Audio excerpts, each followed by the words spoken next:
जम्मू संगवारीला मोर जय जोहार। मैं जिज्ञासा गुप्ता आप सभी का मेरे इस चैनल पर स्वागत करती हूँ। और आप जम्मू संगवारीला छत्तीसगढ़ के पहली त्यौहार हरेली के गड़ा गड़ा बधाई।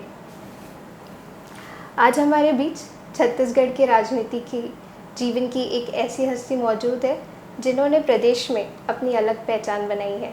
आइए स्वागत करते हैं दुर्ग लोकसभा सांसद माननीय विजय बघेल जी का। जय जोहार सर। जय जोहार। और महू अपन तरफ से जम्मू संगवारी मल्ला भाई बहनी मल्ला हमारे छत्तीसगढ़ के पहली त्यौहार हरेली के ढेर सारी बधाई देता हूँ, शुभकामना देता हूँ। आप सबके जीवन में हमेशा हरियाली रहे, आपके घर में एक सुखद वातावरण बने और आप सब स्वस्थ रहो, यही मोर ईश्वर से कामना है। बिल्कुल सर, क्योंकि आपके जीवन में अभी तक जितने भी इंटरव्यूज़ ऐसे हुए होंगे तो जनरली आपसे राजनीति से जुड़े प्रश्न ज़्यादा किए गए होंगे। तो मैं आपसे एक ऐसा प्रश्न करना चाह रही हूँ कि आप राजनीति लोग बाहर से जो देखते हैं और अंदर से देखते हैं उसमें बहुत फ़र्क होता है। जो राजनीति में होते हैं वो अलग अलग चीज़ें अनुभव करते हैं। तो मैं आपसे ये पूछना चाह रही हूँ कि आप अपने व्यक्तिगत जीवन और राजनीतिक जीवन पे बैलेंस कैसे बनाते हैं? नहीं, वैसे मेरा हर इंटरव्यू राजनीतिक रहा है ऐसा नहीं है, बहुत प्रकार के इंटरव्यू मेरे साथ हुए हैं। देखिए जिज्ञासा जी, क्या है कि हर आदमी दोहरी ज़िंदगी जीता है, कोई भी व्यक्ति एक ज़िंदगी नहीं जीता, चाहे वो राजनीति में हो ना हो, चाहे वो नौकरी पेशा हो जी। चाहे वो व्यापारी हो, सब दोहरी ज़िंदगी जीते हैं। एक तो अपनी जिम्मेदारी का निर्वहन करना, चाहे वो व्यापार में हो, राजनीति में हो, चाहे वो कृषक हो, उसकी जिम्मेदारी, और साथ में पारिवारिक जिम्मेदारी, ये दोनों का संतुलन बनाना हर आदमी का कर्तव्य है और मेरा भी वही कर्तव्य है।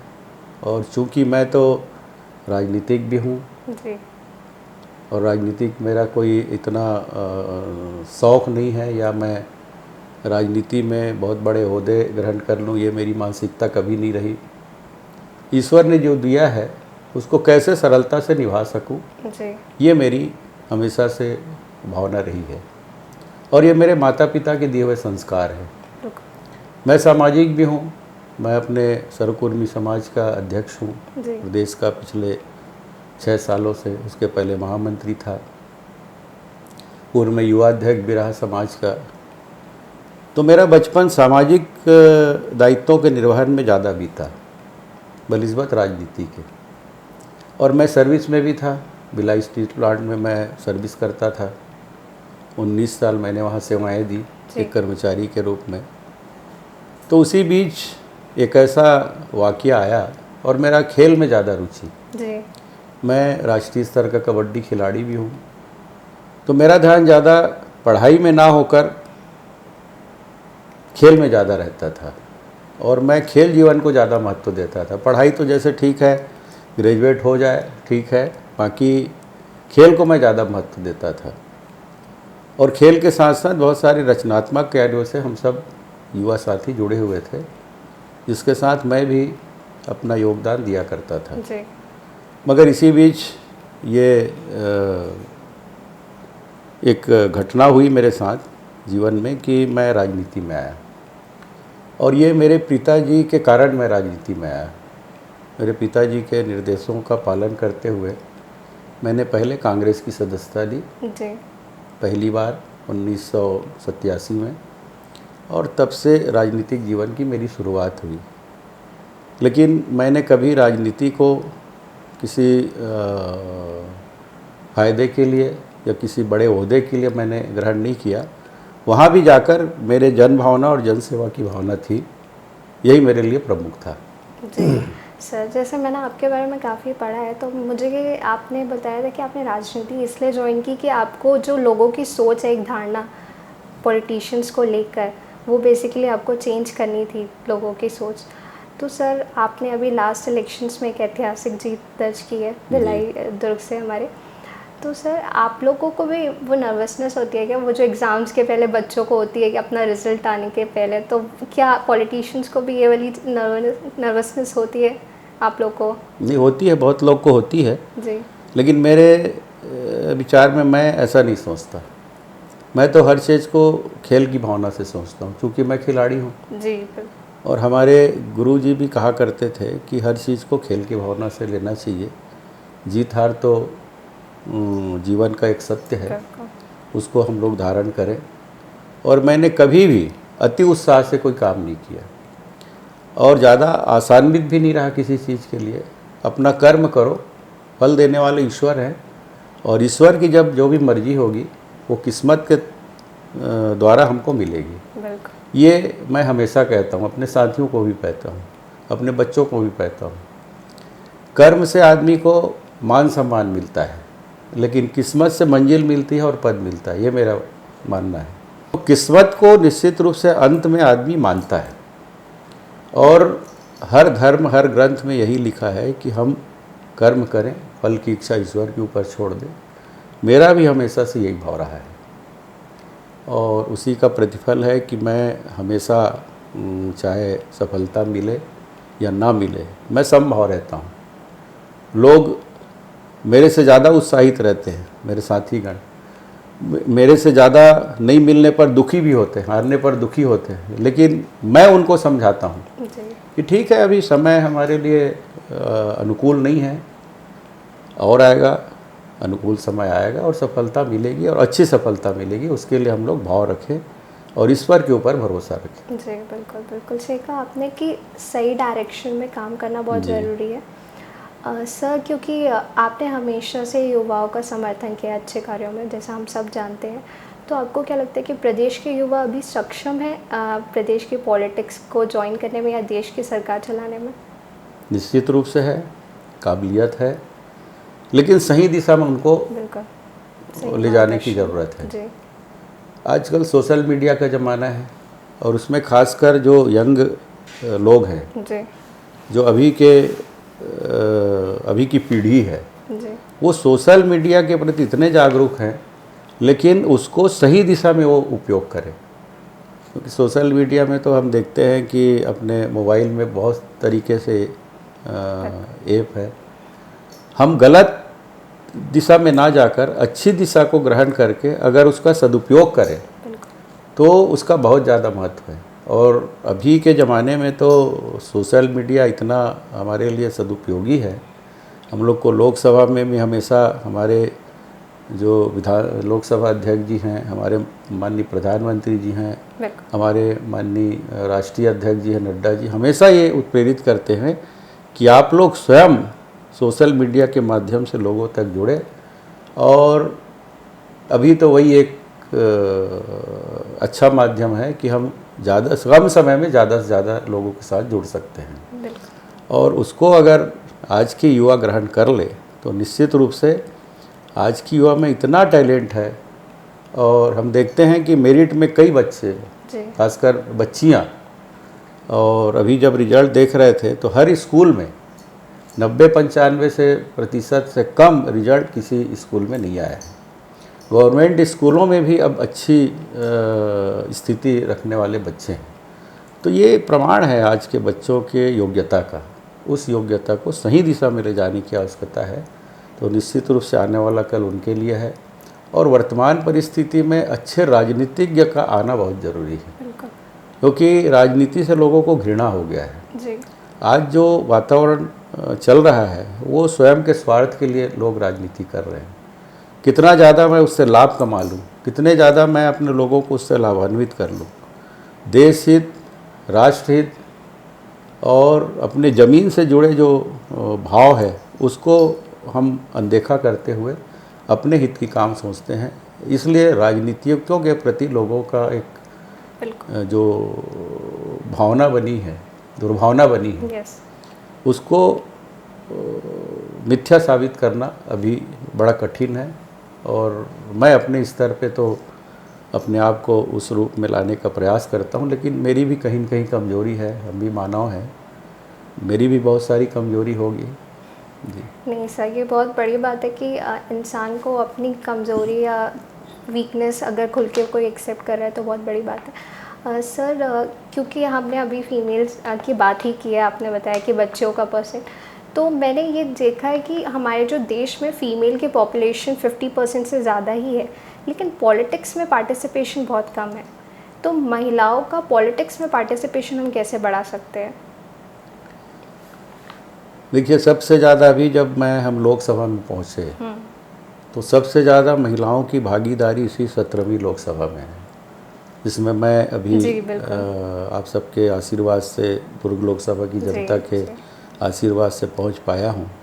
लगभग 78 महिलाएं हैं अभी। यस। और हमारे जो लोकसभा अध्यक्ष जी हैं, माननीय बिरला जी, जी। वो हमेशा महिलाओं को प्रोत्साहित करते हैं। ये हम लोग लोकसभा की जो कार्यवाही चलती है उसमें हम लोग महसूस किए हैं। कोई भी हमारी बहन लोकसभा में अपनी बातें रखने के लिए चूके ना, उस बात का ध्यान वो बारीकी से रखते हैं और प्रेरित करते हैं, अपने चैम्बर में बुला कर उनको उत्साहित करते हैं। माननीय प्रधानमंत्री जी अनेक बार ये हौसला देते हुए हमको वहाँ लोकसभा में हमने महसूस किया है। जी। तो इस तरह का वातावरण बन रहा है और ये ज़रूरी नहीं है कि उनके लिए आरक्षण ही हम रखें। जी, बिल्कुल। उनके योग्यता के आधार पे, उनकी सक्षमता के आधार पे उनको अधिकार देना निश्चित रूप से आज के समय की मांग है। और हमसे ज़्यादा अच्छा जिम्मेदारी का निर्वहन, पुरुषों से ज़्यादा अच्छा जिम्मेदारी का निर्वहन निश्चित रूप से महिलाएं करती हैं। भले ही वो दोहरी ज़िंदगी वो भी जीती हैं, परिवार को देखना, पति को देखना, फिर बच्चों को देखना, उसके बाद महसूस करते हैं कि बहुत अच्छे अच्छे सवाल और डिबेट में भी बहुत अच्छी भागीदारी हमारी बहनों की रहती है। बिल्कुल। सर, मैं एक क्वेश्चन आपसे पूछना चाहूँगी कि अगर बिना हस्तक्षेप के आपको संविधान में कुछ बदलने की अनुमति हो तो आप क्या बदलना चाहेंगे? देखिए, संविधान में तो अभी समय के साथ बहुत कुछ बदल रहा है और पिछले 6 सालों से माननीय प्रधानमंत्री जी मोदी जी का पहला 5 साल का कार्यकाल और इस 6वें साल जो 17वीं लोकसभा का 16वीं और 17वीं लोकसभा की स्थिति हम देखें जी। तो बहुत सारे ऐसे कानून हैं जो उस समय के लिए ज़रूरी था, लेकिन धीरे धीरे समय बदल रहा है, परिस्थितियाँ बदल रही है, लोग बदल रहे हैं, वातावरण बदल रहे हैं, हमारे यहाँ जनसंख्या बदल रही है। तो उसके अनुसार आज की स्थिति में जो आवश्यक है उसको माननीय मोदी जी प्राथमिकता से बदल रहे हैं। बिल्कुल। और सैकड़ों ऐसे जो गलत नियम बने थे, गलत वर्तमान की परिस्थिति में, उस समय तो स्वर्गीय परम श्रद्धेय अम्बेडकर जी ने बहुत सोच समझ के ये संविधान बनाया था, जो तात्कालिक परिस्थिति में ज़रूरी था, लेकिन समय से के साथ बदलने की आवश्यकता इसमें है और ये भी उल्लेख हम लोगों किया है, लेकिन आज तक उसको अनदेखा किया गया। मगर मोदी जी के आने के बाद उस शब्द को, माननीय अम्बेडकर जी के उस शब्द को, और प्रथम राष्ट्रपति जी राजेंद्र प्रसाद जी ने भी ये बातें कही थी कि समय के साथ इसमें बदलाव किया जा सकता है। तो उसको मानते हुए माननीय प्रधानमंत्री जी ने अनेक ऐसे जो संविधान है उसको बदलने का संकल्प लिया और बदल भी रहे हैं। जी बिल्कुल, हम देख रहे हैं कि कंटिन्यूस वर्क चल रहा है। हाँ जी। सर, मैं एक और क्वेश्चन आपसे पूछना चाहूँगी कि क्योंकि हमने देखा है कि जो हमारे राज्य के युवा है वो अपनी हायर स्टडीज़ जनरली कंप्लीट करने के बाद बाहर मेट्रो सिटीज़ में जाके पढ़ना या जॉब करना स्टार्ट कर देते हैं। तो हम एंटरप्रेन्योरशिप को छत्तीसगढ़ में कैसे बढ़ावा दे सकते हैं? यूथ को कैसे रोक सकते हैं कि यहाँ पे रह के काम करें? छत्तीसगढ़ में भी बहुत संभावनाएं हैं। जी बिल्कुल। उन संभावनाओं को पूरा करना चाहिए। जहाँ जो है उसके लिए अगर वैसी व्यवस्था हो जाए तो क्यों बाहर जाएंगे? बिल्कुल। अपने परिवार को छोड़ के, अपने जन्मभूमि को छोड़ के कोई जाना पसंद नहीं करता, मजबूरी में जाते हैं। जी। इसी तरह हिंदुस्तान के बच्चे दूसरे देशों में भी जा रहे हैं। तो यही तो माननीय प्रधानमंत्री जी का संकल्प है कि हम अपने बच्चों को अपने यहाँ ऐसा वातावरण बना के दें जो उनके लिए आवश्यक है और जो उनकी शिक्षा के अनुरूप है। तो यही स्थिति प्रदेश में भी है और देश में भी है। जी। तो हम इस दिशा में अगर काम करें तो निश्चित रूप से हमारे बच्चे जिनकी योग्यता का लाभ अपने प्रदेश को मिलेगा जी। और देश को मिलेगा। बिल्कुल। सर क्योंकि एक बहुत हॉट टॉपिक है अभी पॉल्यूशन का, मानवीय गतिविधियों के कारण काफ़ी पॉल्यूशन बढ़ रहा है, हम देख रहे हैं जो अभी ये सब कोरोना वगैरह या फिर पॉल्यूशन बढ़ रहा है या फिर ग्लेशियर मेल्टिंग हो रही है। तो आप प्रदेश के आम जनता को क्या संदेश देना चाहेंगे कि क्या चीज़ें वो ना करे जिससे पॉल्यूशन और ना बढ़े, हम क्या कर सकते हैं अपने लेवल पे? सबसे पहले तो मैं निवेदन पूर्वक यही कहूँगा कि हर चीज़ को शासन की ओर नहीं ताकना चाहिए। बिल्कुल। शासन तो अपने अनुसार प्रबंध करते ही हैं, हमें खुद के जो अवेयरनेस है उसको समझना पड़ेगा, क्योंकि हम अपनी जिम्मेदारी को निर्वहन अगर नहीं करेंगे तो निश्चित रूप से वो हमारे लिए नुकसानदायक होगा। जिस तरह हम अपने घर को साफ़ रखते हैं तो गलियों को भी साफ़ रखें, और सरकार तो बहुत सारी व्यवस्था करके दे रही है, जैसे ये घर के कचड़े हैं उसको इस बाल्टी में डालिए, इसको गीला डालिए, इसमें सूखा डालिए, ये घर घर बाल्टी पहुँचा दे रहे हैं। लेकिन फिर भी, और रोज़ ट्रैक्टर भी आ रहे हैं, सफाई कर्मचारी भी आ रहे हैं, आपको इतनी जिम्मेदारी निभानी है कि आप अपने बाल्टी को कचड़ा भर के आप दरवाजे पर रख लिए, वो आएंगे बेचारे उठा के ले जाएंगे। लेकिन उतनी भी जवाबदारी हम अपनी जिम्मेदारी का निर्वहन करें, ऐसा नहीं है। लोग इंतजार ही नहीं करते, अरे कौन देखते रहेगा, फेंक दिए बाहर कचड़े, तो वो हमारे लिए नुकसानदेह है। बीमारी आने से पहले जो अनेक प्रकार के दिशा निर्देश दिए जा रहे हैं, या कोई भी गंदगी जिसके कारण ये बीमारियां आती है, प्रदूषण होता है, उसके लिए दिशा निर्देश मिलता है या मिलने की भी ज़रूरत नहीं। आजकल तो टीवी है, उसमें 50 बार आपको दिखा रहा है ऐसा करो वैसा करो, तो हम उसमें थोड़ा सा भी ग्रहण कर लें तो निश्चित रूप से ये जो बीमारी है, महामारी है या प्रदूषण है जिसके कारण हम खुद पीड़ित होते हैं, उससे बच सकते हैं। बिल्कुल सर, आपने जैसा कहा कि पीपल का पार्टिसिपेशन बहुत ज़रूरी है किसी भी चीज़ में, सहभागिता। अवेयरनेस। हाँ जी, ओके, थैंक यू सर। और आपने इतनी सच्चाई और सरलता के साथ हमारे सभी प्रश्नों का उत्तर दिया, बहुत बहुत शुक्रिया। जय जवाहर। धन्यवाद, धन्यवाद, जय।